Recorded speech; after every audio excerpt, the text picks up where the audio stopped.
Welcome to the future. Tech comes alive. AI innovations. Watch us thrive. Okay, so we've all been there, right?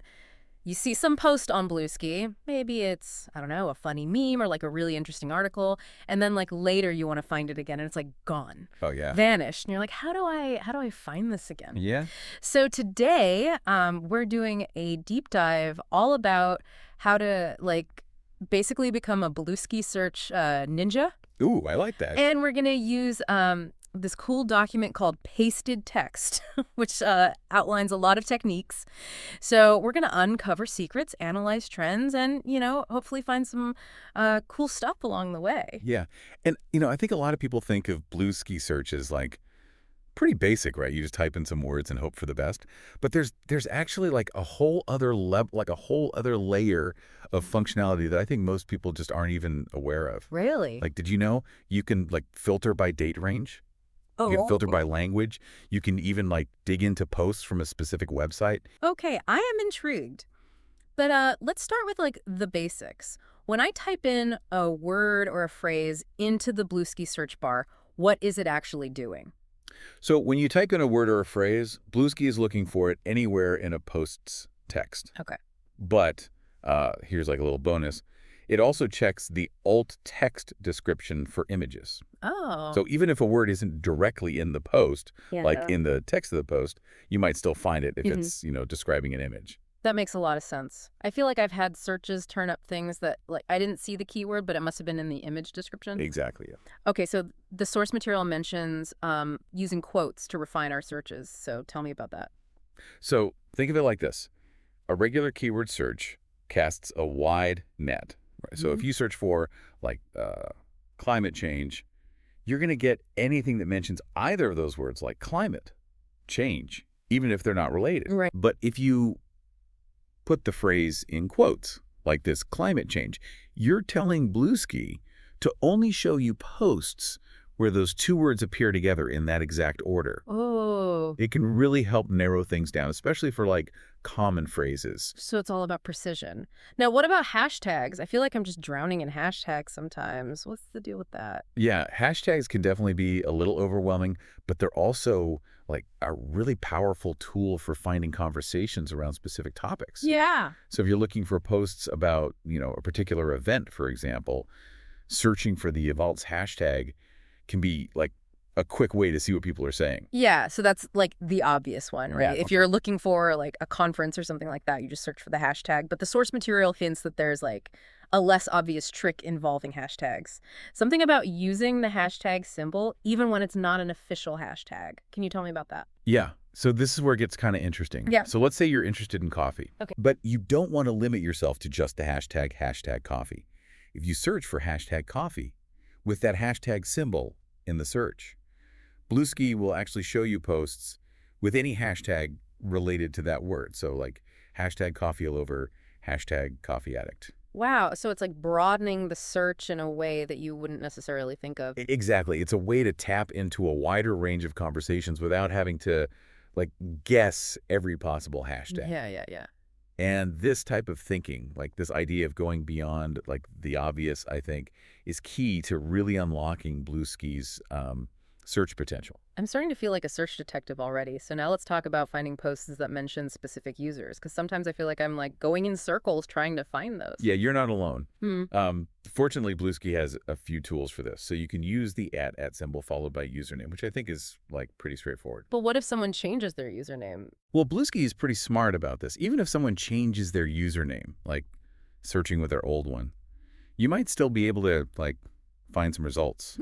You can also use to or mentions, followed by the username to find posts that are directed at or mentioning that person. So there's some like built-in flexibility there, but I think one of the tricks in the source material that really stood out to me was the mentions.me search. So tell me about that one. Ah, yeah. This one's for all the ego surfers out there. If you're logged in, mentions.me will show you all the posts that mention your username. Okay, I'm going to be overusing that one. Speaking of personalized, how do we search for posts from a specific user, like seeing everything that they've posted? Yeah, so for that, you would use from. followed by the username. Oh, okay. So from.bluesky would show you all the posts made by the official Bluesky account. Okay, and I'm guessing there's a shortcut for seeing all my posts. You know it. Just like with mentions.me, if you're logged in, you can use from.me to see all of your posts in one place. Love that. So Bluesky's making it easy to do these like common searches. But the source material mentions something about combining these search terms. So what's the benefit of that? That's where things get really powerful. Okay. So let's say you wanted to find all of the posts that you sent to a specific user. You could use a search like to.j.bski.team from.me. So you're basically stacking commands to get this like laser focus. Exactly. You're like building a search query with like multiple layers of specificity. And this me keyword, I think, is really handy for logged in users. I mean, we've already seen it in action with mentions.me and from.me, but it's worth emphasizing, I think, just how much time this can save you. Like it's basically having like a personalized filter for your search results. All right, so let's move on to something I've always wondered about, which is searching for specific URLs. So I know I can paste a full URL into the search bar and it'll find posts that shared that link. But the source material mentions an even cooler trick. Tell me about that. Yeah. This one's my favorite. You can actually broaden your search to an entire website using the domain keyword. Oh, wow. So, for example, if you wanted to find all of the Bluesky posts that are linking to articles from NPR, you would search domain.npr.org. Hold on, so I can see all the posts that link to like the New York Times or, my favorite blog. Exactly. It's a fantastic way to kind of see how a particular website is being discussed on Bluesky. Right. You can see what resonates with people, what's generating debate, and how like information is kind of flowing across different platforms. Well, I'm already thinking of like all the ways I can use this. Okay, so this might be where it gets a little technical. What about searching for posts in a specific language? Yeah, this one does involve a little bit of code. Oh, no. But don't worry, it's not as complicated as it sounds. Okay, good. I was about to reach for my coding dictionary. No need for that. Bluesky uses the lang keyword followed by a 2-letter ISO language code to filter posts by language. So like N is the code for English, S for Spanish, R for French, and so on. Gotcha. You can actually find a full list of ISO codes on Wikipedia if you need to, like look one up. Yeah. So if you wanted to find, for example, posts in English about science, you would search long.nscience. Interesting. Okay, so I could venture out into other languages if I was feeling ambitious. Exactly. But here's a question that's been on my mind. Can we search within specific date ranges? Like, can we do time traveling on Bluesky? You absolutely can. Oh, okay. Bluesky allows you to search within specific date ranges using the since and until keywords. So if I wanted to see, like, posts about a specific event that happened, like, last week, I could use the date range to filter it down. Exactly. You can use like full dates in the YMMDD format or even like full UTC timestamps. Yeah. The only thing to remember is that the times need to be in UTC, so you might need to like use a time zone converter just to make sure you're getting the right time frame. Okay, good to know. Time zones can always be tricky. Okay, so before we get like lost in the space-time continuum, I do want to talk about this last thing that the source material mentions, which is some perks of searching while logged in. What are those? Yeah, so anyone can use Bluesky search, but being logged in does offer you like a few advantages. Okay. So for starters, your search results will be tailored to like your interests and who you follow. So like if I'm searching for a specific user and I'm logged in, I'm more likely to see accounts that I follow or that are followed by people in my network. Exactly. It helps personalize your results and prioritize like connections within your network. Oh, okay. Plus you get to use all those like handy keyword shortcuts that we talked about earlier. It's like having like a VIP pass to the Bluesky search engine. Okay, so last thing, and then I think we can move on. I have to ask about this. The Bluesky search API. Is this where we enter like the super secret developer tools? You could say that. The Bluesky search API is basically a way for developers to like interact with Bluesky search functionality on like a more technical level. So this is like people who want to build custom tools or integrate Bluesky search into other applications. Exactly. It offers them like a deeper level of control over like search parameters and results. And it might sound complicated, but the core concept of an API is actually like pretty simple. Okay, so break it down for me. What is an API in like simple terms? Okay. So think of an API like a waiter at a restaurant. Okay. You, the user, you're sitting at the table. Okay. You want to order something. In this case, you want to order like a specific set of search results. Okay, yeah. The API is like the waiter who takes your order, relays it to the kitchen, which is like the Bluesky database, and then brings you back your food, or in this case, your search results. I love that analogy. It's basically a way for like different systems to talk to each other. Okay, so the Bluesky Search API is like a back-end waiter for developers who want to create custom search experiences. That's cool. Exactly. But I think we've covered enough for now. You know, it's funny. It's all these Bluesky search techniques we've been talking about. It's almost like they kind of mirror the way we search for information in the real world too. Ooh, okay. I like that. Give me an example. Okay, so like imagine you're at the library, right? And you're looking for a specific book. Okay. You might start with a basic keyword search in the catalog. But if you're looking for a particular edition or like a book by a certain author, you'd need to use like more specific filters, right? Right. It's the same idea with Bluesky. Yeah, it's like if you're using the library's online catalog, you can like filter by author or title or like, publication date, all those things. Exactly. And then, if you were doing like some serious research, like digging through archives or historical documents, you need to be even more precise with your search terms. All right. And just like in those real-world scenarios, the more specific you can be with your Bluesky search criteria, the more likely you are to find exactly what you're looking for. So it's almost like Bluesky Search is like a microcosm of how we approach information seeking in general. Yeah, I think that's a really interesting observation. It really highlights how important it is to be like intentional and thoughtful about our search strategies. Yeah. Whether we're on Bluesky or even just like navigating a physical library. Absolutely. It's not just like throwing words into a search bar. It's about like understanding the tools and then using them in a very strategic way. Right. And what's particularly exciting, I think, about Bluesky is that like it's constantly evolving. Yeah. They're always adding new features. They're refining the search functionality. In fact, even in our source material, they mentioned that they're working on making like these advanced search features more accessible within the app itself. Oh, that's interesting. So, I mean, we're talking about all these different things you can do with search, but it sounds like it's only going to get like more intuitive and easier to use in the future. Precisely. Yeah. And I think that speaks to like the collaborative nature of the Bluesky community. Yeah. They're not just building a platform. They're trying to create a space for exploration and discovery. And like they're actively inviting users to be a part of that process. Speaking of exploration and discovery, it makes me wonder, like, what are all the cool things that are out there, like the hidden gems that are just waiting to be found on Bluesky? Oh, absolutely. Hmm. Think about like all the niche communities, or the thought-provoking conversations and surprising connections that are out there. And with these search techniques, we have the tools to like actually go beyond that surface level, right? And kind of delve into those hidden corners. It's like having a treasure map, to guide us through this like ever-expanding landscape of information and connection. Okay, so we've got our treasure map. Now, what are some like practical ways we can use these techniques to actually unearth those hidden gems? Well, one thing that comes to mind is, we were talking about the domain keyword. So you can use that to like really tap into conversations around specific websites or topics that you're interested in. Okay. Like, for example, if you're interested in a particular news story, you could use the domain keyword to see how that story is being discussed on Bluesky, as opposed to just seeing, the initial link shares.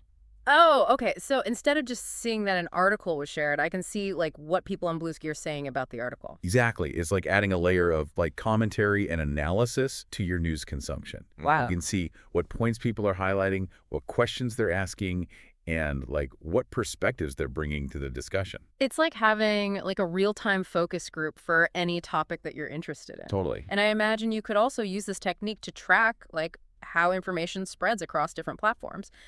Absolutely. You could see which websites are being shared the most, which ones are generating the most discussion, and how those conversations like evolve over time. Wow. It's like having a bird's eye view of the information ecosystem. And then with the date range filters, we could even go back and be like, okay, how has this conversation changed over a specific period of time? Exactly. Yeah. You could see how like a story gained momentum, how public opinion shifted, or how like new perspectives emerged over time. It really is like having a time machine for like online discourse. This is blowing my mind. Okay, but let's not get too carried away with the like big picture. What about using these techniques for like more personal connections, right? Like making connections on Bluesky. That's a great point. Yeah. One way you could do that is by using the mentions keyword to see who's talking about things that you're interested in. Okay. Like, for example, if you're really into a particular hobby, you could search mentions.hobby to see who else on Bluesky is talking about it. So I could like find other people who are into like, I don't know, vintage video games or collecting stamps or something like that. Exactly. That's a great way to like find like-minded people and you know, potentially start new conversations. Exactly. It's a way to like move beyond your immediate network and connect with people who like share your interests, even if you wouldn't have crossed paths like otherwise. It's like a digital matchmaking service for your passions. Exactly. I'm starting to see how these seemingly like simple search tools can actually have such a profound impact on like how we use Bluesky and how we experience it. It's all about, I think, approaching search with like a sense of curiosity and a willingness to like experiment. Yeah. The more you like kind of play around with these tools, the more you're going to realize just how much potential they really hold. Okay. So we've covered a lot of ground today, right? From basic keyword searches to like more advanced techniques like date ranges and the domain keyword. We've even talked about the Bluesky Search API and how developers can use that to create, you know, even more custom search experiences. But I feel like there's still so much more we could explore. Oh, absolutely. Mm. We've only scratched the surface of what's possible with Bluesky Search. And as the platform continues to evolve, you know, I'm sure we'll see even more like innovative and powerful search features emerge. I can't wait to see what the future holds. But for now, I think it's time for us to take a step back and think about the bigger picture. You mean like the ethical implications of having all this search power at our fingertips? Exactly. Yeah. It's like, it's easy to get caught up in like the excitement of all these tools, but we should probably like take a second to think about the responsibility that comes with it, right? Totally. I completely agree. I mean, just like any powerful tool, these search techniques can, you know, they can be used for good or for bad. Yeah. It's all about being like mindful of the potential impact of our searches. Like, for example, we talked about the mentions.me feature. Right. It's really fun to see who's talking about you, but, you know, it could also be used for like stalking or harassment if you're not careful. Exactly. And with the ability to like search within specific date ranges, there's the potential for like digging up old posts that, you know, could be taken out of context or used to like harm someone's reputations. Yeah. But I have to remember that like context is everything, especially online. It's like they say, with great power comes great responsibility. And that responsibility, I think, lies with each of us, right? Yeah, I couldn't agree more. Like, as we become more like adept at using these search tools, we have to be even more aware of the ethical implications. Like, think of it like this. Every search we conduct is a choice. Yeah. And those choices have consequences, however small they might seem. That's a really good point. You know, it's not just about finding information. It's about like how we use that information and how we treat others in the process. Right. It's about being respectful of people's privacy, being aware of like the potential for harm and using these tools to like, you know, build connections rather than like break them down. I think ultimately it's about using our search powers for good. I love that. So as we wrap up this deep dive into Bluesky Search, I think the key takeaway is this. Approach search with curiosity, approach it with purpose, but above all, approach it with respect. Couldn't have said it better myself. Bluesky is an incredible platform for like connecting with others, sharing ideas, and like exploring new perspectives. Let's just make sure that we're using these search tools to enhance those connections, not, you know, exploit them. Well said. And to all of you listeners out there, happy searching. You know, go forth and explore the vast landscape of Bluesky armed with your newfound search knowledge. And, you know, always remember, like, with great power Comes great responsibility. Exactly. Who knows what you might discover?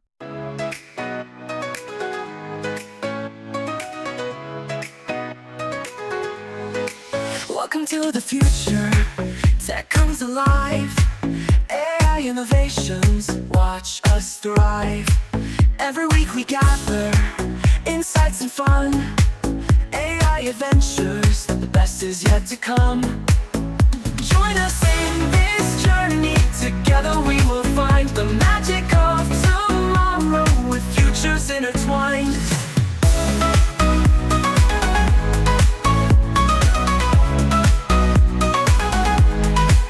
Gadgets and creations, lights and all the sounds, wandering through the marvels, new wonders found. Moments we'll remember, times we'll hold dear. The future is a canvas, bright and clear. Join us in this journey, together we will find the magic of tomorrow with futures intertwined.